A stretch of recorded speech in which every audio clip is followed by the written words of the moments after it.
हरियाणा चुनाव को लेकर बीजेपी में उम्मीदवारों के नामों पर केंद्रीय चुनाव समिति विचार विमर्श कर रही है। चुनाव समिति पहली सूची के उम्मीदवारों के नामों पर मुहर लगा देगी, जिसके बाद माना जा रहा है कि 1-2 दिन में सूची जारी हो जाएगी।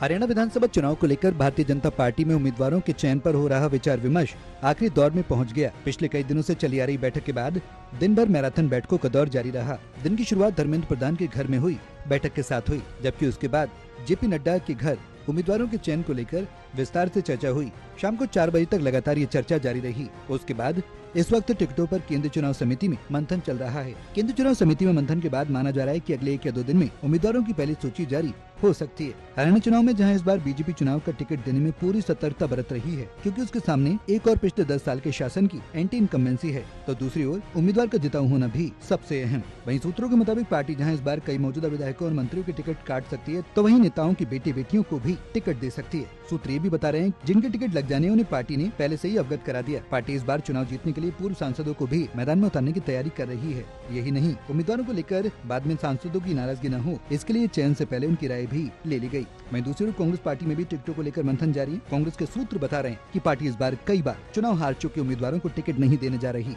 यही नहीं, पार्टी मौजूदा विधायकों में ज्यादातर को टिकट दे सकती है। बहरहाल एक और बीजेपी ने जहां सीईसी में आखिरी मोहर लगनी है, वहीं कांग्रेस में स्क्रीनिंग कमेटी के बाद चुनाव समिति आखिरी मोहर लगाएगी। अब देखना ये होगा कि पहली सूची किसकी जारी होती है। कैमरा पर्सन पवन शर्मा के साथ टोटल न्यूज के लिए ललित नारायण कांडपाल की रिपोर्ट।